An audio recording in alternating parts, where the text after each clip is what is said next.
A lot of you have purchased SiteKrafter. For those of you that don't know what SiteKrafter is, it's a Divi framework. But we have a problem. And the problem is, let's say you've purchased SiteKrafter and you've started working on a website for a client.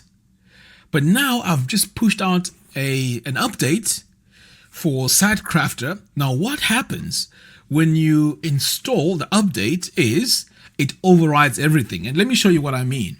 So if I come over here to my dashboard and I come all the way down to Divi and then we go to theme options. So what happens now is when you install the update, it overrides these colors here. It overrides the logo as well, and any other settings that you may have done, which are to do with the theme options. So the challenge with that is, let's say you've gone in, you've disabled Google fonts, you've also disabled the scripts map scripts, and so on. Once you install the update, it overrides all those settings, and that's not a good thing. So I've been thinking about how I can resolve this. So immediately, the only way to do this is to override this file right here. But then again, I thought to myself, if we're going to override this file and you make a mistake on it, then it's going to mess up your whole website. So I've devised a way to solve this problem that we're having. In the future, we're going to have SiteKrafter as a standalone child theme. Okay, that's the future plan. But for now, for those of you that are using this for your clients' websites, here's what we need to do. Step number one, we need to install a plugin called Fluent Snippets. Okay, we're going to come over here to plugins, click on add new plugin, and then we're going to search for Fluent Snippets. Fluent Snippets. Okay, now this plugin is free and you don't need to upgrade it whatsoever. So the next step now is to click on install and then activate. Excellent. So now it is activated. You're going to find Fluent Snippets over here on the left. So what you want to do is to click over here and then create your first snippet. Okay, so let's go ahead and do that. So what you need to do is to, first of all, make sure you click here where it says styles CSS. Okay, so now you want to copy this code that we have on the theme options. Okay, I'm just going to open this in a new tab. So the code we need to copy is this code right here. So I'm just going to Command A, Command X. Okay, save that. So now we've removed all that CSS from the custom CSS part of the site, and I've saved it. Okay, so what you want to do now is to paste the code that we've just copied over here like that. And you can see here I've selected styles CSS. Okay, so this is all the CSS that's part of the framework. Okay, so that's all you need to do.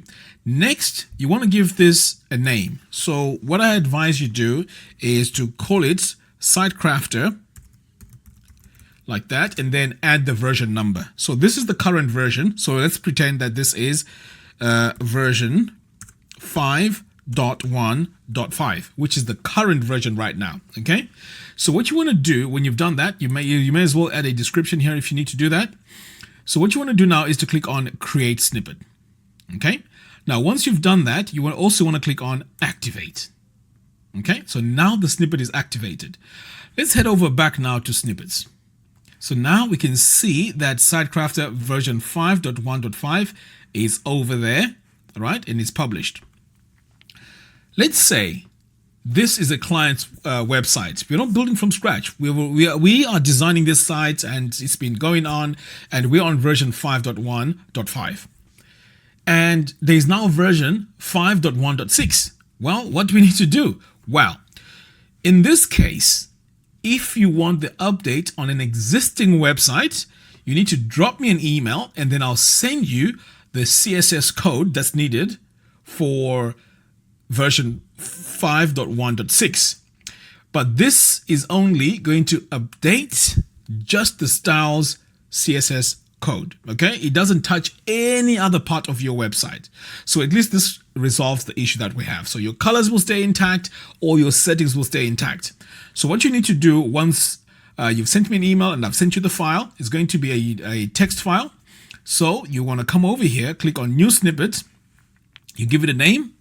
So this time, this is SiteKrafter, right? You guessed it, version 5.1.5. I mean, sorry, .6. Okay. Next, you want to come over here now, give it a description if you need to, and then you want to paste the code that I've just sent you. Make sure you've got styles CSS activated there or set up, and then you want to click on create snippet. Okay, and then of course you want to activate. So now the final step is to come back over here to snippets. So you know this one here that we have, we don't need it anymore. So we're going to come over here and set it to draft. So what is working now is now version 5.1.6. So I know it may seem like it's a long process. Why are we adding another plugin and doing all sorts of things? Well, let's say something happens and version 5.1.6 breaks your website. All you have to do is to unpublish it and then put the previous one back on, which was working. And then I'll be in the meantime working on the solution and finding out why .6 wasn't working. And then once we do that, you're safe, your client is safe, and the websites are going to continue to be up and running, going forward. So this is the workable solution right now. But as I mentioned, in the future, I'm going to have this as a dedicated child theme. Now, do you have to do this if you're building a brand new site with SiteKrafter? Absolutely not. This is purely for someone that has started building their website with SiteKrafter and they want to update it, okay, without breaking any other part of the website. So this is the solution. And yeah, I guess this is the quickest way we can resolve this issue right now, because as I noticed, there's quite a few questions that I've got regarding this, and this is the current solution. So if you have already started working on a client website and you need an update, then please let me know. Just drop me a message and then I'll send you the text file that you need to come in here and add as a snippet. And then once we do that, pretty much we are good to go. In the meantime, I'm also working on ways to make this whole design process much easier for everyone. And yeah, I was surprised how there's different ways of working with SiteKrafter. Initially, when I created this, it was more like use this as the starting point of any website using Divi. But now it turns out that when you're deep down into a client's project, then if you need an update, what do? Are you going to override all the files and so on? So this seems to be the solution right now. Anyway, guys, thank you very much for watching, and I'll see you again in the next one. Take care.